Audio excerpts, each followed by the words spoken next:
last we studied was the the 26th Doha.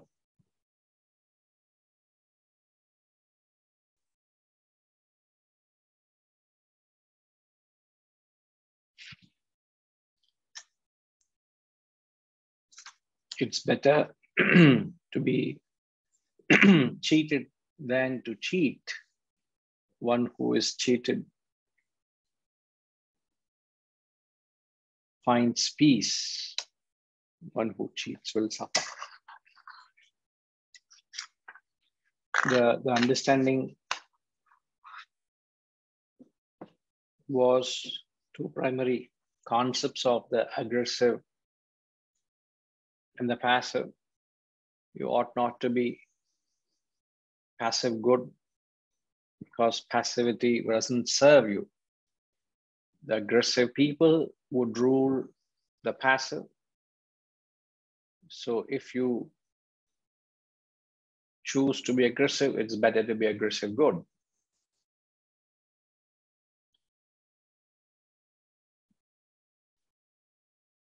And then we also learned every individual has an element of selfish, unselfish, and selfless. To what extent are your actions of a selfish nature? To what extent your actions are sacrificial? And to what extent actions are attuned to the self? No, none of us are entirely selfish. None of us are entirely unselfish. But it is to be mindful of areas and moments when you become selfish. That's where the growth lies. You got to shed your areas of selfishness. So it's all about how aware you are. And that's where you need to surrender to a guru, surrender to a higher intellect, a superior intellect, so that you are guided to shed your selfishness and ego. Otherwise, we do not know our own faults. You wouldn't know where you are operating selfishly. And this particular statement that constantly keeps cropping up and keeps bothering me, because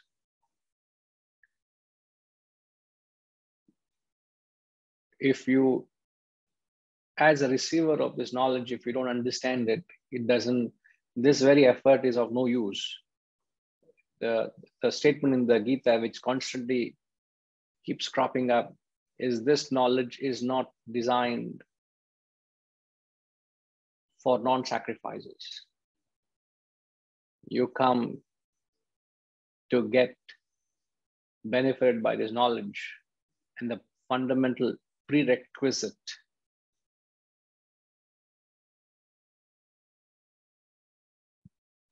is you must be a sacrificer. If you're a non-sacrificer, this knowledge will not serve you. It's like a person who is going to a place of worship. Imagine we just put a very bold signage outside the temple. If you're asking anything for yourself, don't enter the temple. I wonder how many people will actually enter the temple. If you're asking and thinking something for yourself, don't enter.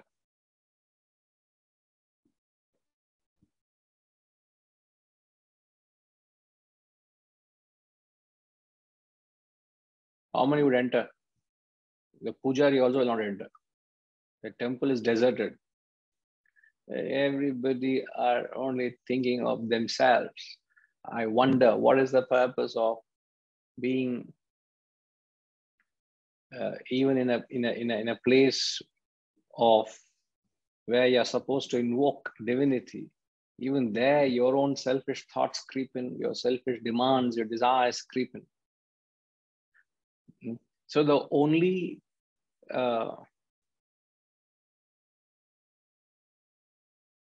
thing boils down to how conscious you are of your selfishness and areas of your selfishness.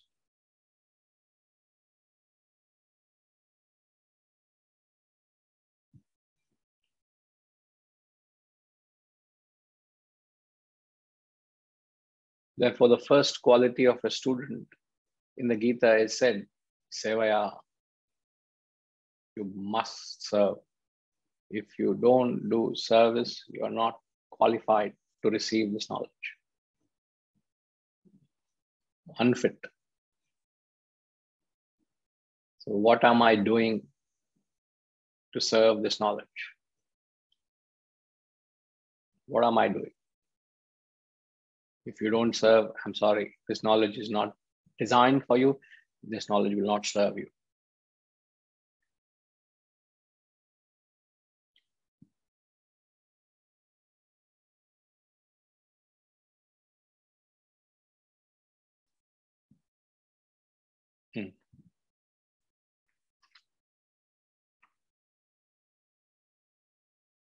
And we briefly mentioned the 5 consequences of one who operates selfishly, didn't we?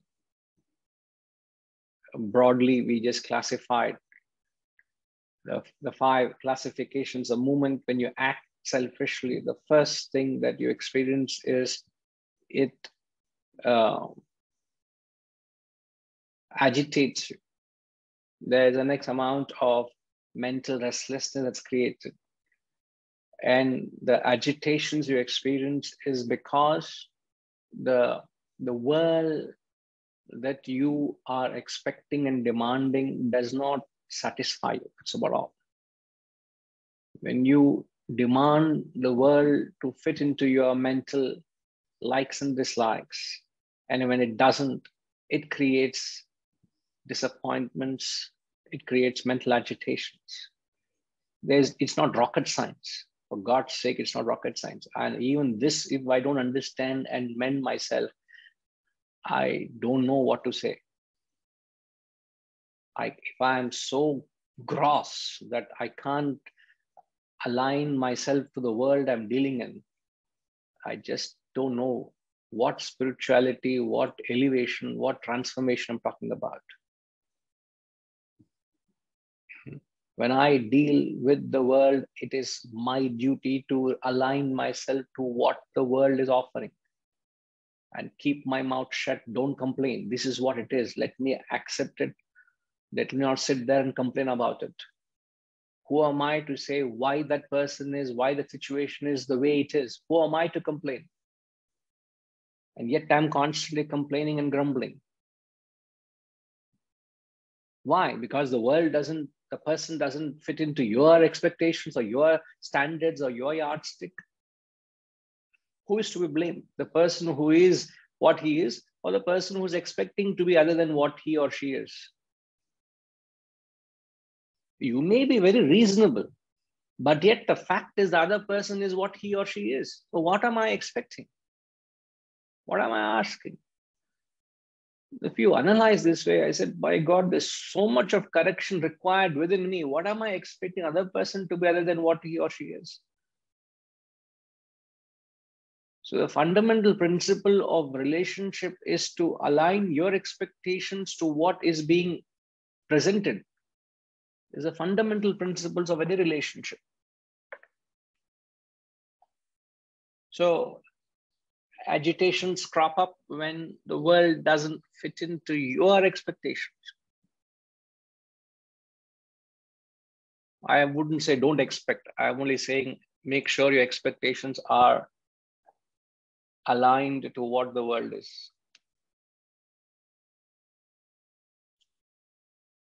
Otherwise, it's going to create a hell for you. Agitations. And the result of that is you don't enjoy the process. Whatever you're doing, you don't enjoy. Life becomes a miserable journey. Every aspect of a life is sinful. Whatever you do, those who cook for themselves eat sin.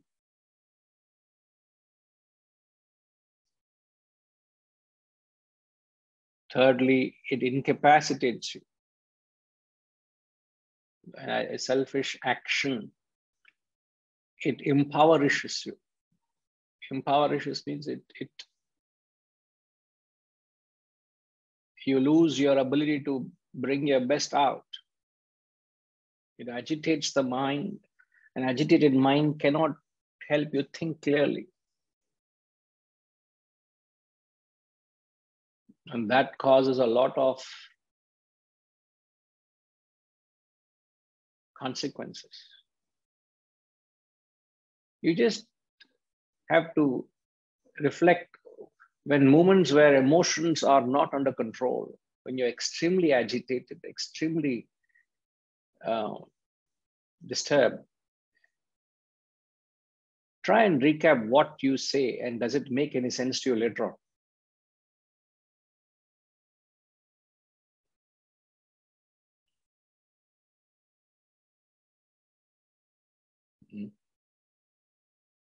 If only it was recorded and played.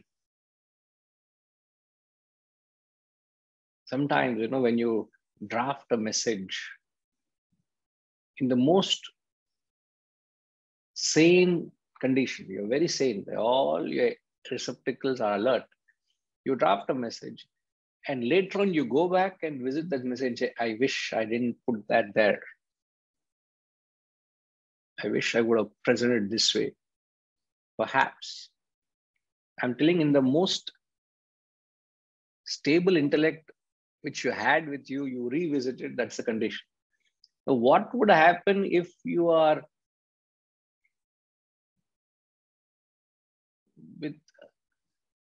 when intellect is in cold storage, in the freezer it is frozen, and then you blabber, you revisited, what would happen? Kiranji, you would have experienced that. You've seen people.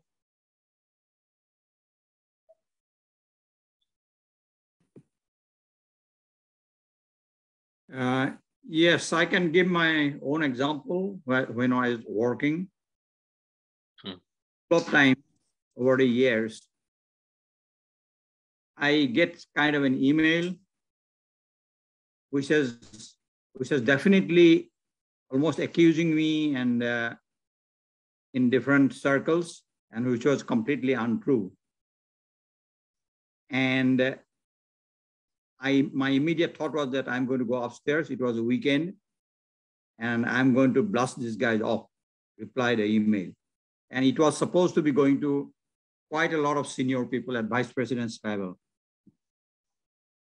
And for some reason, I thought that I would give a call to my supervisor. Although it was weekend, I called him up. And he said, yes, he has seen it.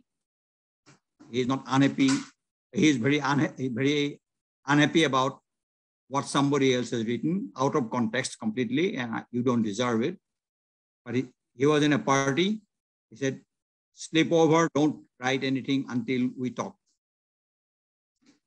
And I slept over. Next morning, I looked at it. I didn't have to even reply to that email. And similar incident happened after long years again once. And both the times, that means I could use my whatever intellect I had that time, but postponing that, not reacting immediately, helped me quite a lot. And I vividly remember Every time I want to reply something with an hesitation to someone. So that helped quite. Absolutely. I think you make absolute sense. Is if you can bargain some time somehow, that you don't act impulsively at that moment, if you don't ride on that emotion and commit yourself, there's a fair chance you will reconsider what you intended. See, your emotions may be pure, but it doesn't justify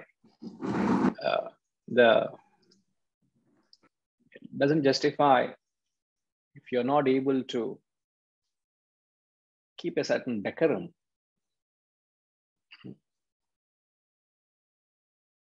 So what we understand is the presence of the intellect at that moment. And the mind is agitated because of my selfishness, not because of the world. We believe it's the world that's agitating. It's not the world. Whenever you are agitated, you blame the world for agitating you. It is not the world. Somehow ingrain it into your heads, please. If there's some way you can not blame the world for your mental agitation, it is your own expectations and anxiety, your own anticipations, your own demands that the world doesn't fit in. Who are you to expect the world to fit into your thing? Remember, you get what you deserve, not what you desire. What are you complaining? Why are you complaining? Because you've forgotten this law? You get what you deserve? If you can change it, change it. But at every moment, understand the world has a nature of its own, and it's for me to find harmony with the world. It's for my duty. Your spirituality is tapped to find harmony with wherever you are. Or you can go into the best of places and complain and grumble.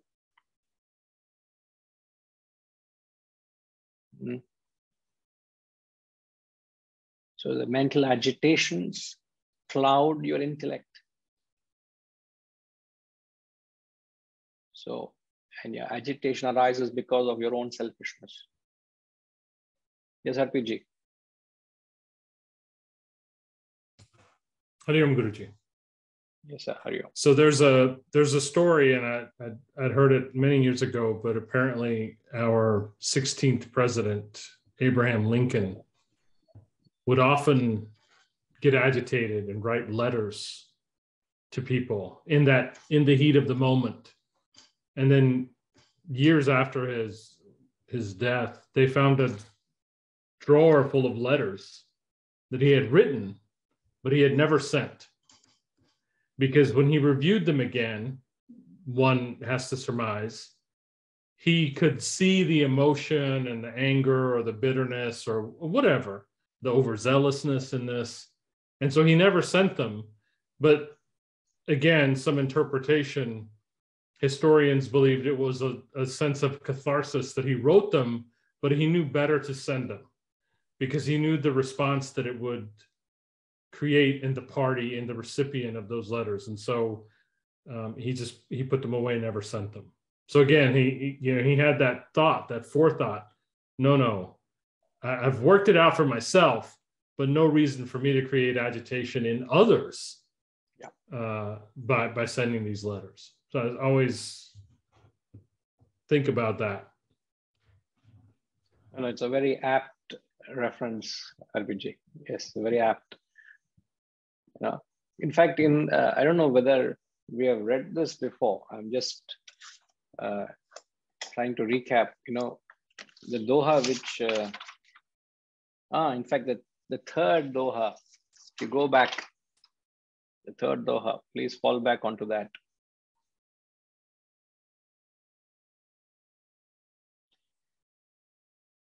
Gatrima, can you play the third Doha for us?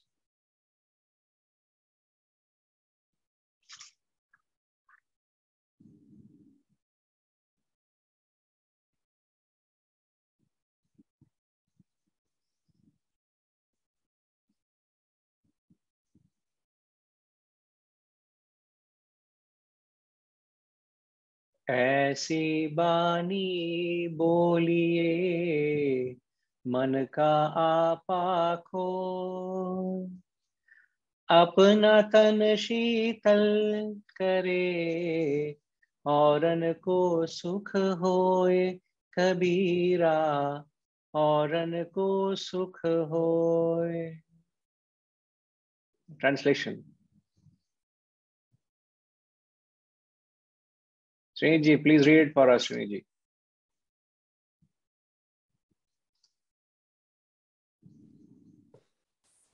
Speak such speech. Speak such words, one loses mind's ego. Speak such words, one loses mind's ego. Body remains cool and composed. Others find peace.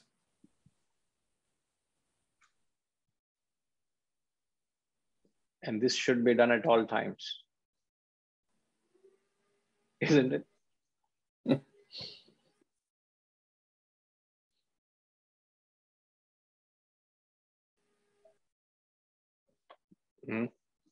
And so why there's a connect between speech here is because whether your thoughts are impulsive or rational, isn't it?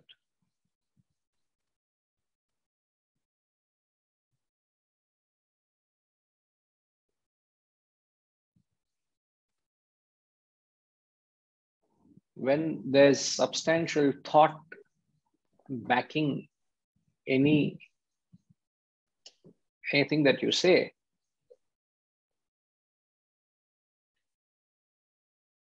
it invariably creates a favorable reaction. The less you have pondered over what you commit,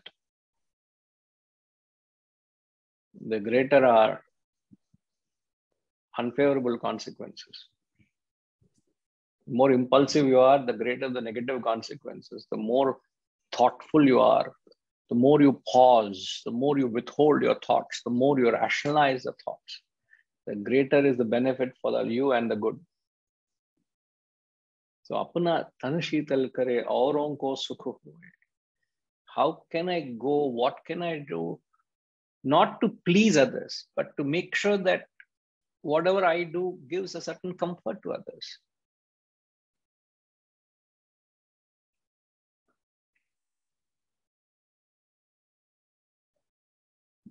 I remember quoting then, 17th chapter, the 15th verse, which is known as the austerity of speech. Austerity of speech. He says, Anudvegakaram vakyam satyam priyahetam chayat. Swadhyaya bhyasanam chaiva vangmayam tapa uchyate. 17th chapter, 15th verse. You speak without excitement, you speak the truth, you speak something which is pleasant and beneficial. And he says all of that happens because you practice the sacred study. Step up the efforts. 2 weeks has gone by. What's happening?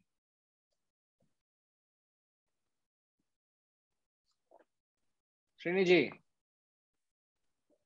2 weeks has gone by. Step up the efforts. No excuses.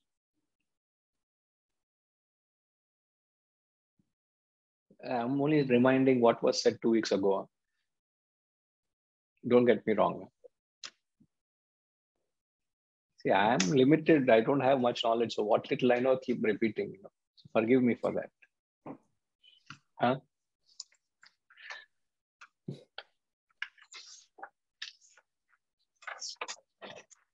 Right.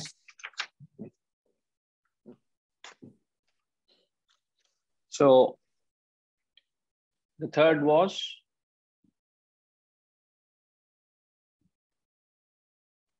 Correction. First is mental agitations. It creates hell. Second, we said you don't enjoy the process. Every moment you eat sin. Third, we said it incapacitates you. You can't, it doesn't make you think. So you pay the price Every moment, every action, you're paying the price. You don't realize my own selfishness is the cause of it. See, if you are able to connect all this to yourself, I think there is a solution. Don't blame the world. Why am I sitting and blaming the world? I am incapacitated because of my agitation, and that because of my own selfishness.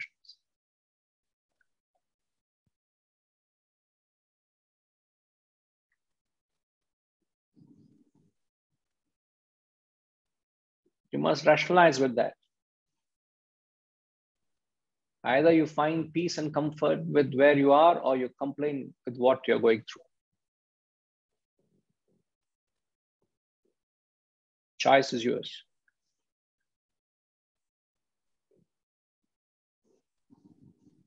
Just Srinij, all okay? Something bothering?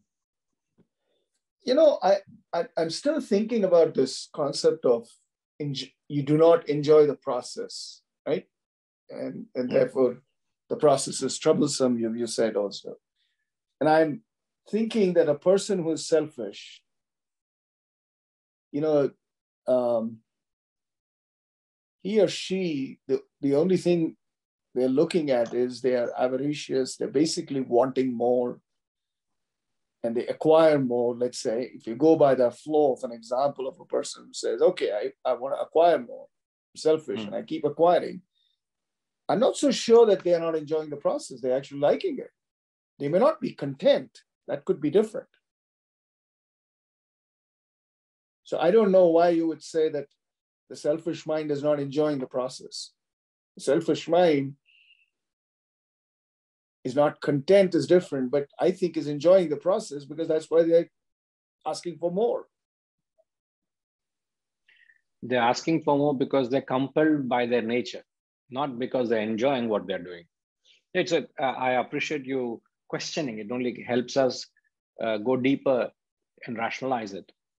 Now, the best way to clarify this is when you look at the animal kingdoms. When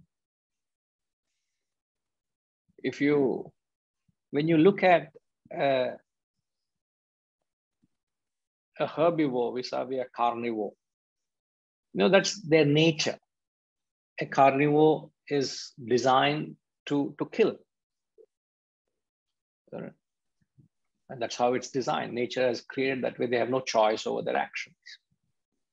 Vis-a-vis a herbivore, which is less destructive. In fact, it's contributing to the society. It takes less and gives more back to the society. A herbivore, example, take a cow or a buffalo or a bull. We take a sheep or a goat or any of these herbivores. It gives back far more to the society than what it consumes. But when you analyze how the life they live, you find a carnivore is very insecure.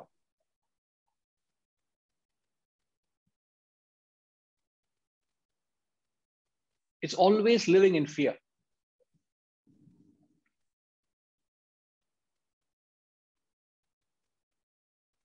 Look at the animal kingdom.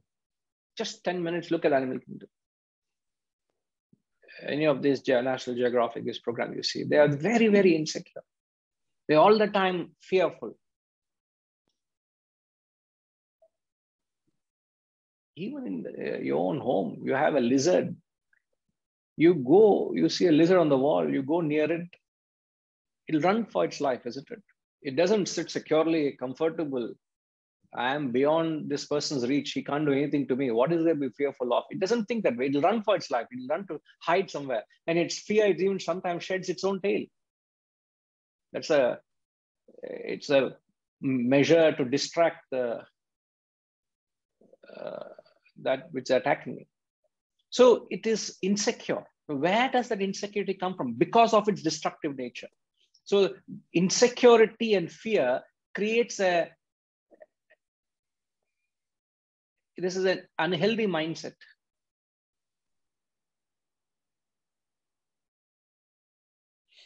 We have a little area outside the center. little plants, and there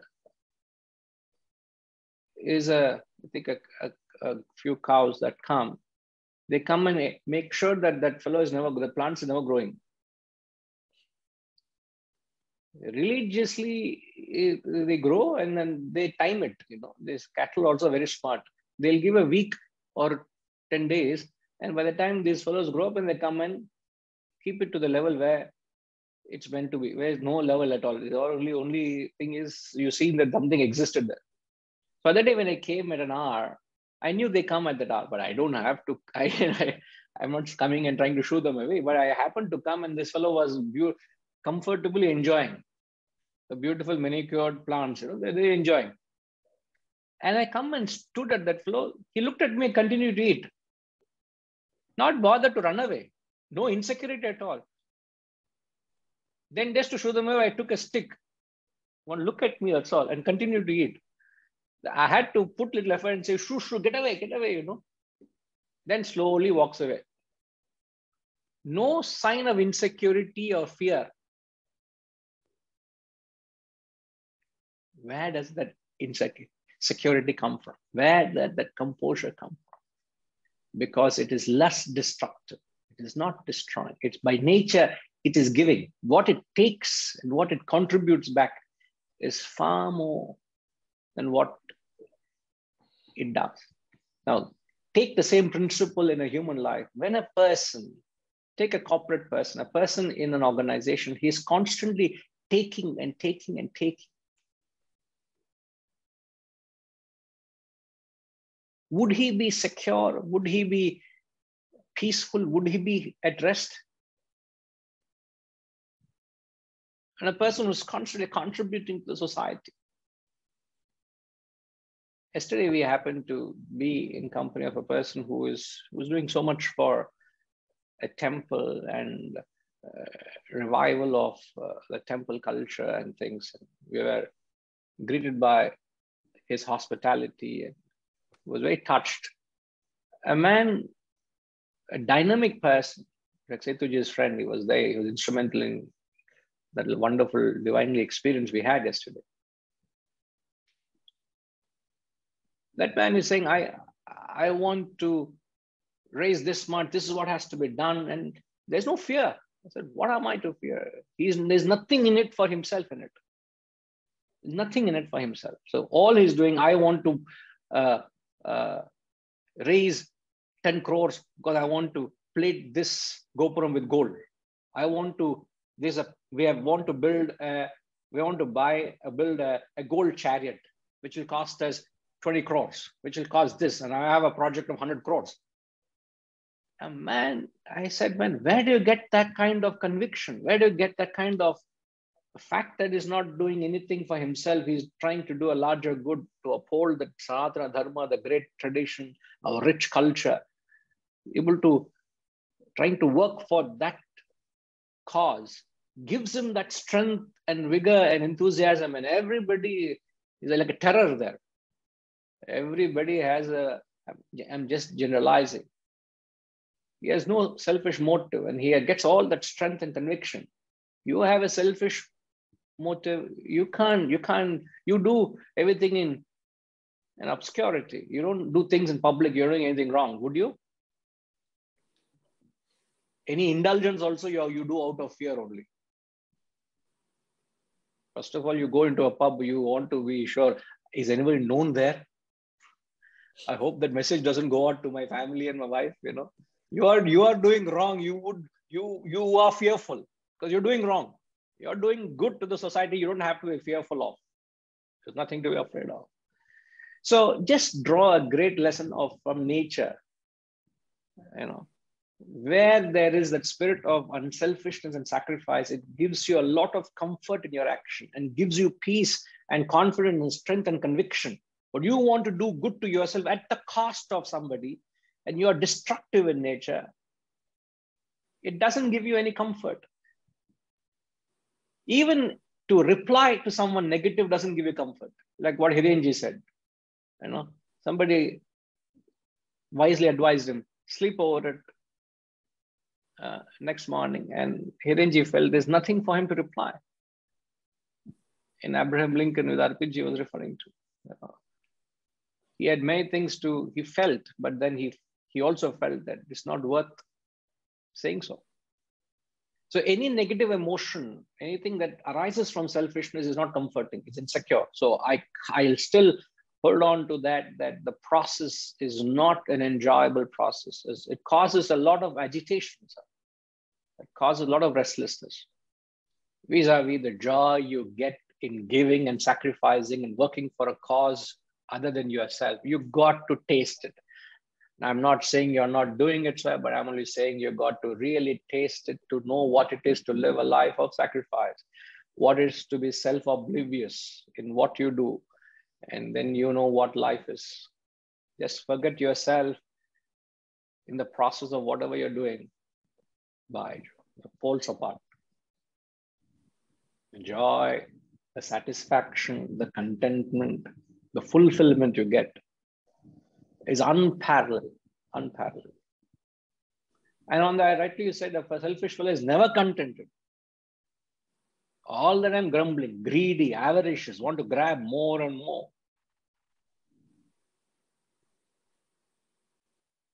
So would you ever go and publicize what you've acquired because you've cheated somebody? You wouldn't. But you'll be very happy to share your joy of having sacrificed something for a good, isn't it? Not to gain publicity, but you feel happy, isn't it? Where does that happiness come from? It comes from unselfishness, the very purity of thought. All this is only to enthuse us to shed our selfishness. Otherwise, these are all familiar ideas. But still, what's the use of all this if I continue to remain selfish and egoistic? Right, sir? Mm-hmm. Yeah.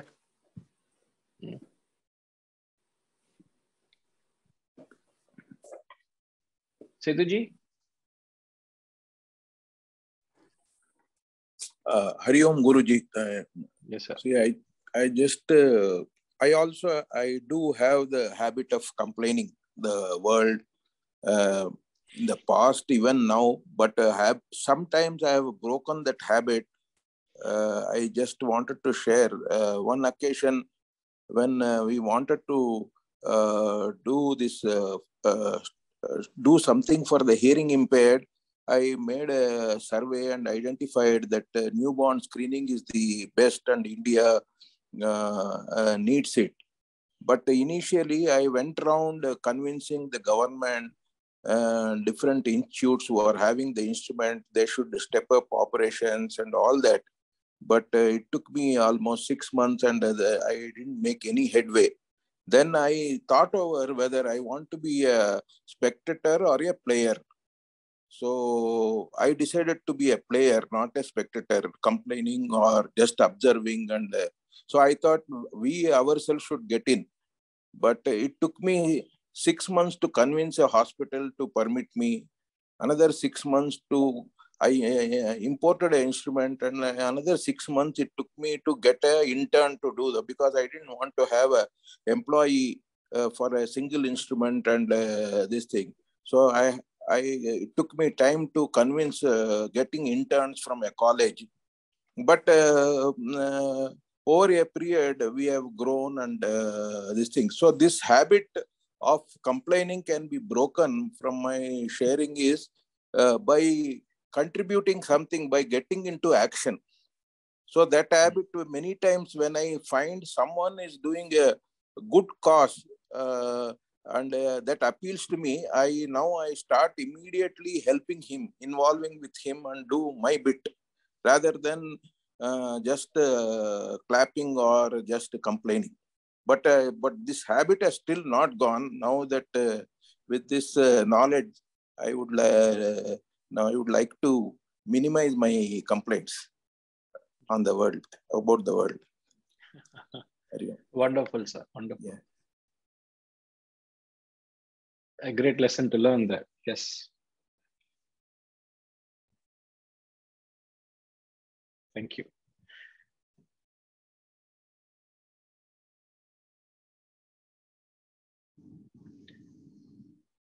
And then we further also stated that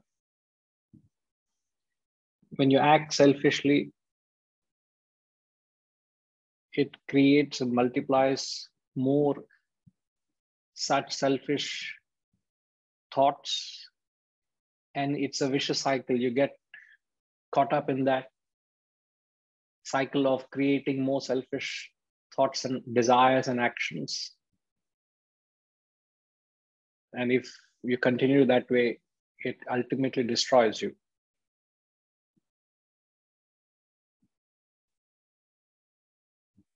Buddhi nashat pranashyati.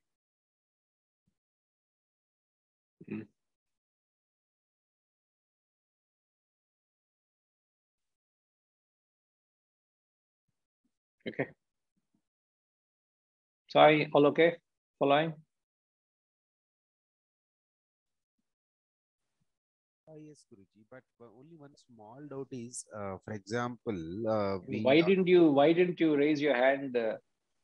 But you said. No, I was just thinking, and you asked, Guruji. By the time, I mean, so we are. I mean, I am selfish, and I get a better result as due to that. So I must learn, right? I mean, I should learn that. Okay, this is not happening. And ideally that I should curb that behavior rather than, multiplying that or doing more of it. So why is it that not happening? I mean, why do I multiply and make it worse for myself? Because I know that the selfishness is causing some unfavorable consequences. The answer is seemingly straightforward, because we lack the wisdom. At least we don't even understand. Firstly, we don't even know that that's the reason. So first level of ignorance is I do not know.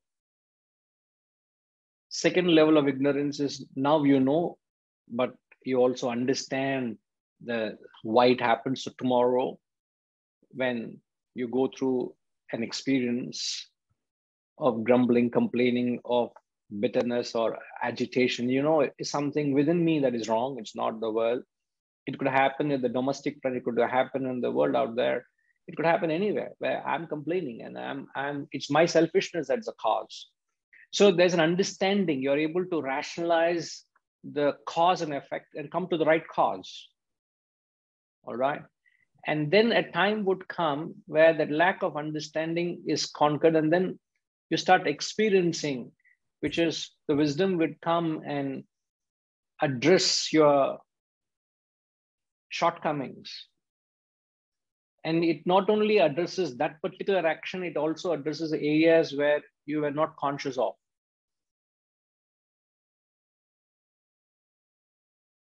So it's not to correct a selfish action. It's not how selfish you are in an act or unselfish you are in an act. It is the thought or readiness to serve.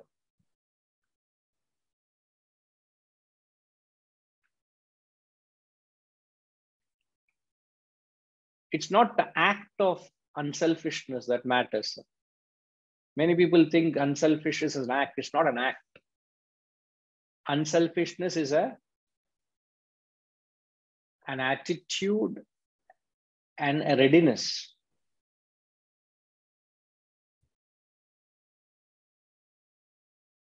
It's not I do something in terms of a percentage. It's not something you do an act of charity. Unselfishness is an attitude and a readiness. Even if somebody does something wrong, let's say somebody does something wrong. It could be in your own home front, sir. Let's say your family member is not able to live up to a certain expectation of yours. Either you can complain why, let's say the food is not prepared well, or not prepared in time, or not adequate. Something has gone wrong. You can sit and complain, why is it like that? Or you could spare a thought, what could have gone wrong for the person to have not been able to do which is usually done. So when you are able to think from that perspective, are you not being charitable there? Charity, is it only to write a check or do a transfer of amount? Is to be charitable in your thought and disposition, where you're able to think what could have gone wrong that other person was not able to do his or her duties. So you are being charitable to accommodate other person's imperfections rather than making a noise about it. To what extent can you go? Now that doesn't mean you become passive. That doesn't mean you become a victim. Considering other person is not intentionally doing to harm or hurt you. If they are, then you know how to deal with it.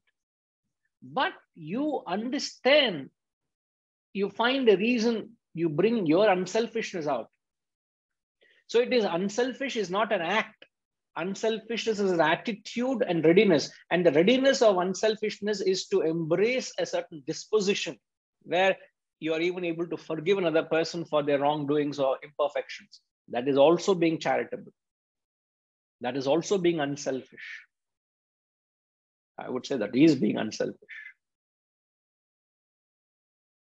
So all of this awareness starts creeping into your actions and your attitude changes for the better. So you become a better person. You become a person with you're able to accommodate others. You're able to accept others.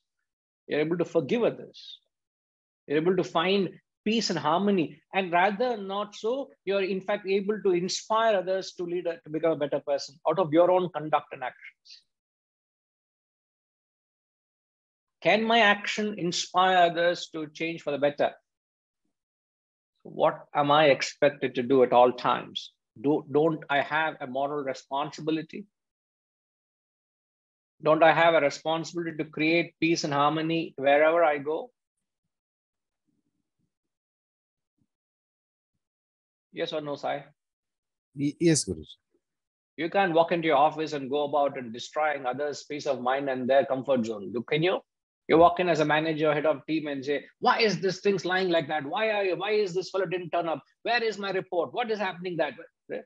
You just walk into an office and suddenly you see things are the way it is and you start like a bull in a china shop. You can't go on dislodging things. Or you go in gracefully and see how things are, what things are, and you are always able to find a way to correct things.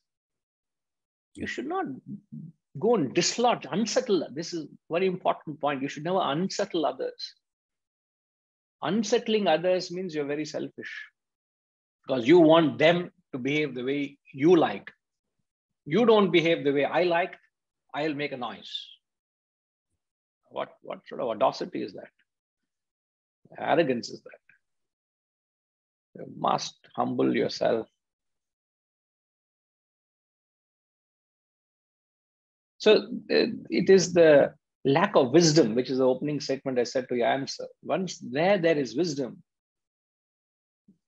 which is awareness and readiness, it starts reflecting in mysterious ways, in many ways than just that you think is obvious.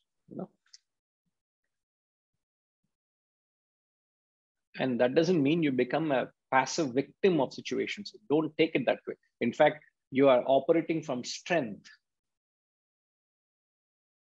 Whenever we talk of forgiveness, what Christ said when he was being crucified on the cross, was it from a standpoint of a passive victim or was it a strength of his wisdom to forgive them for being crossed on the nail on the cross? Inconceivable act, inhuman, barbaric act somebody did to him for what he did. He tried to do good, and what the society returned the favor was nailing him on the cross in the public square. Man, is this what he deserved? And yet, when he said, Father, forgive them, was he a victim of their aggressive actions, or was it his wisdom that told him to do that? What do you think, Sai? Wisdom, obviously. Wisdom, perhaps we may not be even able to understand it. How can someone have that capacity? How can you can't even conceive that profound wisdom? So why can I not forgive another person's actions?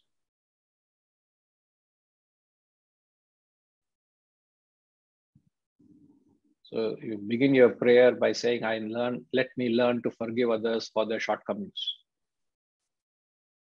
That is your prayer, pratasmarami. Yeah. No need to simply blindly utter mechanic letter, pratasmarami. I just say, let me forgive people, everyone along the way who come in my life during the course of the day. I gracefully forgive them without any animosity or hatred for them. So I create peace within myself. I create peace for that person. And I will be remembered because I've forgiven that person for what he or she has done. What a way to be remembered, is it not?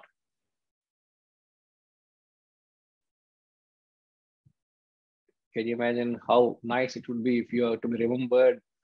There was a sage who lived all his life with a simple maxim. 4-word maxim. UK, you know that? I know what you said. Ayo, he asked me. That's what she said. I know that. Guruji, I was trying to recollect, but I'm not able to. Immediately, it is not striking. No problem. The 4-letter word, all his life, the sage, Swami Ramatirtha speaks of it. All his life he lived with this maxim. Anybody has an idea? Remember?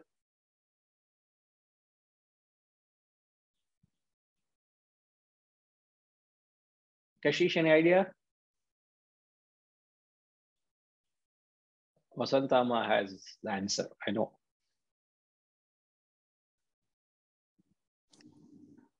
He used to keep on telling Parva illai. That's only 2 words, no? That's what I remember. That sage always, whenever he was told anything, he would always say Parva illai. That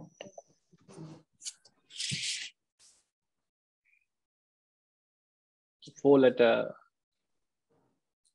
The sage used to constantly, he lived on this maxim. He never used to say that. He lived on this maxim all his life. Whatever he did, he lived on this maxim.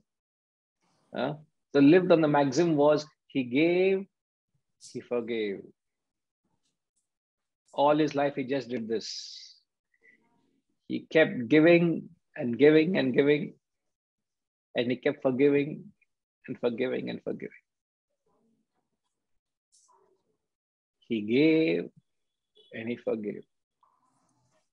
How blessed would all our lives be if once the day we are gone, we are remembered that this man lived by this principle. He gave every opportunity that knocked at his door, he gave. And every time he had a choice, he forgave others. He never complained. What an enviable state that is. I envy it because I'm not there and I wish to be there.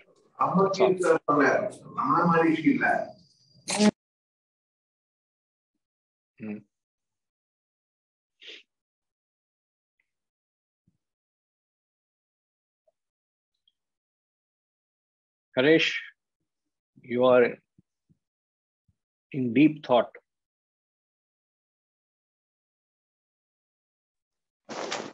Guruji, carry on. Guruji, this wisdom is very profound. It's making so much sense and all the dots are being connected. But you know, Guruji, from experience, when we are confronted with the selfish world, it is nature for many people to give and share.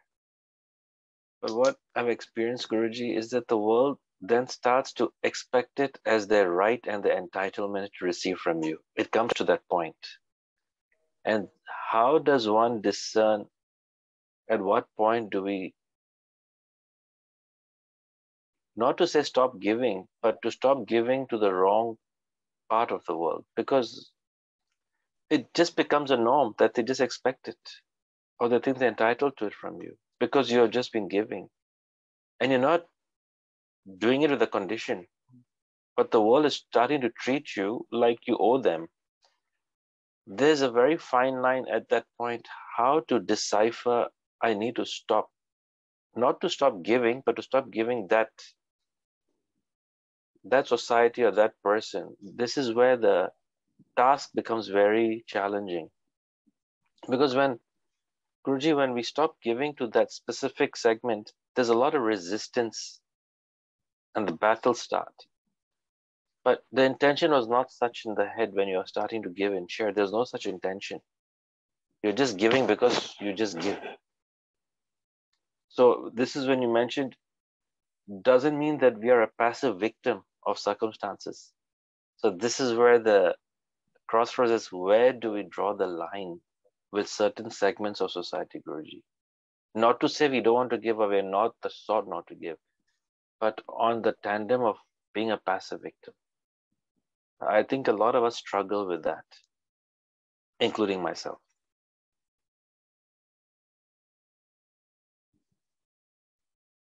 Because you're treated with such disdain and disrespect, like they actually demand it of you at a certain point. But it's not theirs to begin with. And when your intention started to give and share, they now started to see it as, I'm demanding it off you, because they're so used to receiving it. So I just want to put this wisdom in perspective with the right attitude, with the right concept, how to go forward with this kind of a world or segments of society that have this kind of behavior towards the giver.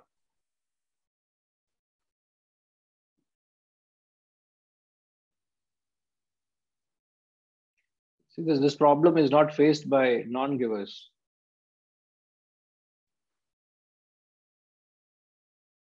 This problem is only faced by givers. So I don't know how many amongst you in this classroom are givers and having this problem. If you're not a giver, you'll have no problem with this. I can relate with you when you say that. See, the strength comes from not operating from emotion, but operating from reason, from intellect. So you don't do things just to merely cater to them. You don't do things to please others, but you're doing the right thing. And the right thing is in the interest of the other person. So if me not helping you is going to make you a better person, I would not help you. Because the intention is to be of service to the other person. If you are rendering any service, the service you render is judged by the result it produces. Am I right? Yes. Or any action you do, for that matter, is judged by the result it produces. So the result of your service is judged by the transformation it brings about in the recipient. Am I right? Yes. Any action you do is judged by the result it produces. And if the service you're rendering to people, it also should be judged by the transformation it brings about. So if you have done some service, it could be material, it could be physical, it could be emotional, intellectual, or spiritual. These are the various grades of services you can render. But let's say you are giving material service or physical service here. Material service, when you render, it should make the recipient self-sufficient rather than becoming dependent on you. So if the result of your service doesn't transform the recipient, then I would question the very service you're rendering. I'm not questioning the intention here. I'm questioning the service that you're rendering. So whatever you do should make the recipient self-sufficient, not become dependent on you. So do things in such a way that it could help the recipient becoming self-sufficient than dependent. And don't operate on emotion, rather operate on reason and intellection. So when you have to say no, you don't feel bad because your intention is only to help them grow and become self-sufficient, not become dependent on you. So you feel, but you don't operate on the feeling. The whole fact is you're feeling obligated from the intellect, and you also identify with them, you feel for them. That's why you're serving, isn't it? That's why you're sacrificing for them. But make sure, sir, you have provided for your children education. You've given everything what you can best to them, with the only objective that they become self-sufficient, isn't it? Yes. So the service you render is judged by the result it produces. So what is the result of your service? Find out.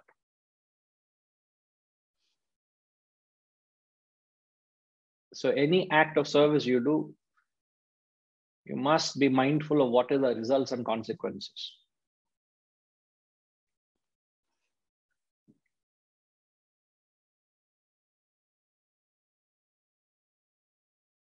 Are you okay with that, Harish? Yes, Guruji, I'm okay. May I have asked one more question? Please, yes.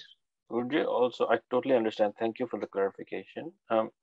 Also, Guruji, sometimes when people give, the recipient shows a total lack of gratitude or appreciation. Not that the giver is seeking the appreciation or gratitude. It's just the whole attitude of the receiver.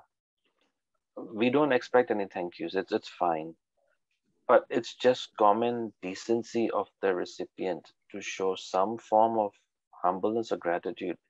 But I find, Guruji, in sometimes that the recipient is just downright ungrateful no matter what. Now, is that my ego that is coming in play, or it's something else? Because I'm not operating in that space. My intention is not such. When I hand over something to the person or give something, I'm just giving and moving on. But the recipient has become so ungrateful to a point where nothing is going to be enough. Nothing is satisfactory. So at what point does the person who's giving also say, okay, I think I need to, or we need to stop? Now, is it my issue, or is there another solution to it for me to address this with the right spirit? See, the spirit should always be continued to give. There would be people who are ungrateful. There will be people who are extremely grateful to you. Why should you change your attitude to give? But since you take a specific case and say, if you're, for example, I'm giving out this knowledge, I've been giving out this knowledge. So many people have come along in this journey of sharing wisdom and being a part of this. There's so many people who could be ungrateful. There's so many people who are grateful. So should I change my act or intention of sharing this knowledge because people are ungrateful to it? People don't acknowledge what effort is being put in. People may not even think, what can I do to make Guruji feel comfortable? What can I do to the Guru? It doesn't strike them. Can I be of any help to the Guru? Does the Guru need it? That the thought doesn't crop in their heads. Now, am I to knock at the door and say, you should do something to the Guru? I wouldn't do that. Should I become commercial? I would never do that. Should I stop doing what I'm doing? I would never do that. What would you advise I should?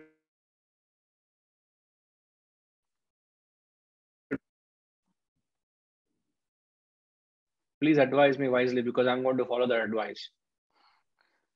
No, please continue with the teaching of the wisdom. I will continue. Thank you. You read my mind. I will continue.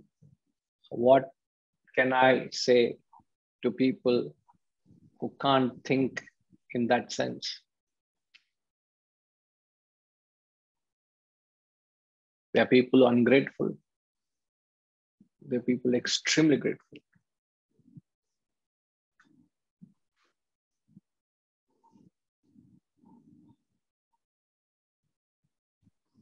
Your attitude to serve shouldn't change because of the recipient's attitude. Oh, because you're ungrateful, I'll only do this much. Am I demanding you to do? Don't do. Are you laying conditions on your service? Don't serve. That's arrogance to do that. You are serving because if you don't serve, you become selfish. Remember, you are serving not for the sake of the taker. Never ever think that you are doing service from the perspective of the taker. You are doing service because if you don't give, you will become a non-giver. You are giving so that you don't become a taker, not because the taker wants something. You get what I'm saying? Guruji, yes, even with that specific recipient also, even with that recipient? No, that's why I was qualifying it further, that when it's a specific case, then you have to be rational, rationalize that situation and see what's going wrong, because your services are perhaps being abused. Yes. So you will take a rain check on that and say, let me see what's happening. I don't want to blindly keep doing it. That's why I said earlier, the result it produces. Yes. If my action is instilling greed and demand, unreasonable, I will check what I'm doing. Like you wouldn't do that to your child also, would you? If your child knows a papa is giving me whatever I ask, whenever I ask, he keeps giving and getting all what I want. And the moment you realize that I'm spoiling my child because I'm just giving into whatever that child wants, would you not say, I think the child should know to be happy with what he has? It's not the question of me not being able to. It's not a question of affordability. But you say, I will not give the child. Just because every second month there's a new toy in the market, you wouldn't want the child to be pampered with that new toy, would you? No, correct. You say no to the child. No, you learn to be happy with that. But your love for the child is not any less. Your willingness to give is not any less. But by giving, I'm not doing any good to my child. So there's the recipient whom you're talking about, who's ungrateful, think it's your own child, demanding more. Who's responsible? Is the child or me who has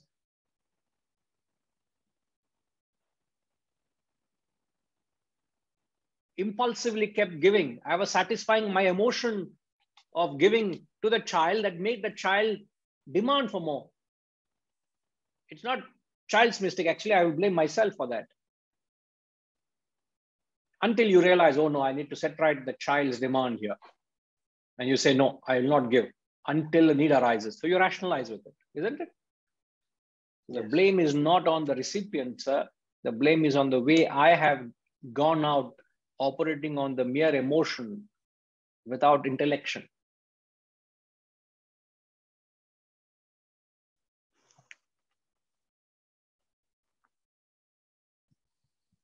But yet your attitude And your love for your child is not any less. You want to do that, isn't it?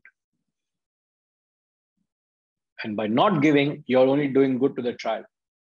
Apply the same principle. That should help. Crystal clear, Guruji. Thank you. Most welcome, Harish. Lastly, Setuji, you've been wanting to say something for a while. I hope it's not out of context now. Hari Om Guruji. In this context only, I just as I am slowly evolving and with the wisdom, my approach has changed. Actually, earlier I also had similar thoughts, what Harish ji told. But now I know I am living from moment to moment, and I want to step up giving. And if someone is cheated me or is a taker, I think he will pay for his karma pala. I don't want to even dissipate energy thinking much about it, because it is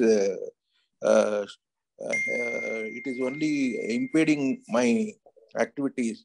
So, and my experience has been myself as well as even many I have talked, as we give in different forms, in material or shramdan or in any form, actually we live in abundance. We go on getting. So there is no dearth of time, energy, and so we have to, because we do, always, I feel we don't know how long we are going to be there, and we should continue to give.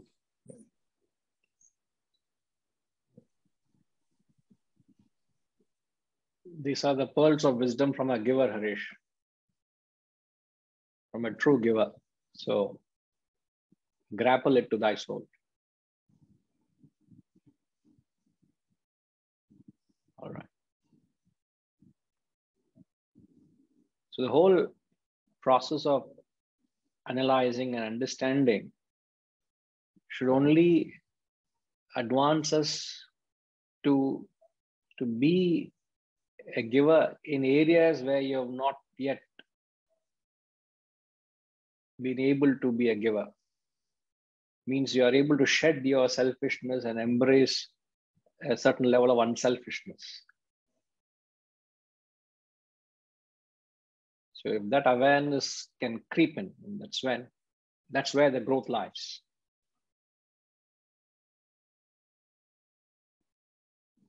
And you must give up this attitude of dekhenge, sochenge, pakla, choosdam.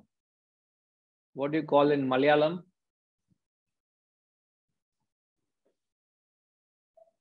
Jayashrima?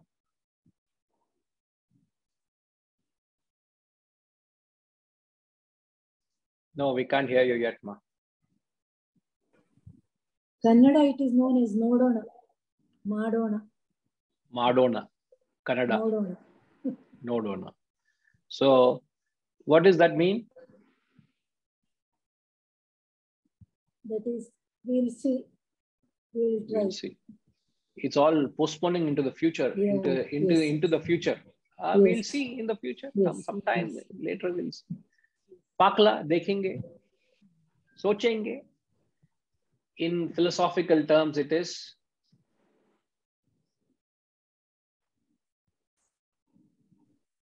tamas. Tomorrow, your family member needs some help in the hospital. You don't think sochenge, dekhenge, do you? You would jump at your feet because you know it's an obligation. You're blind. And somebody knocks at your door, or you find an obligation to do it.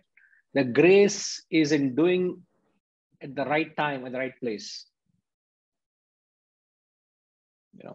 If it's not done the right time, right place, it has no relevance.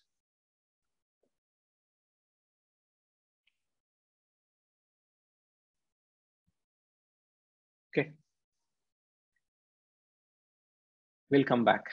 Okay. And as Hari said, Hari is saying, in Malayalam, it's, I hope I pronounce it right, You only tell Hariji.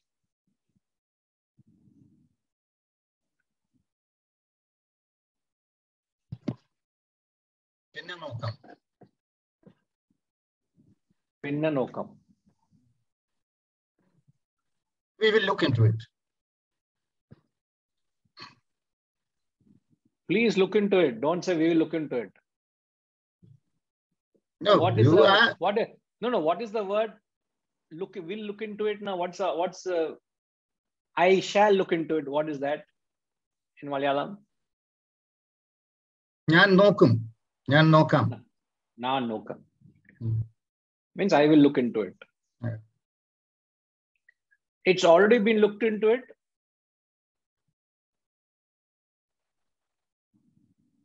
Njan nokki kazhinju. Huh? Njan nokki kazhinju. Okay. And I have already done it. I have to only take, I have already assessed, I have to take decision. Right. Yeah. No, my tongue will not twist to that extent. So we'll leave it at that. Thank you, Hariji. Right. We'll come back. Thank you. Om Purnamada Purnamidam Purnat Purnamudachyate Purnasya Purnamadaya Purnamevavashishyate. Om Shanti Shanti Shanti. Hari Om. Shri Gurubhyo Namaha. Hari Om.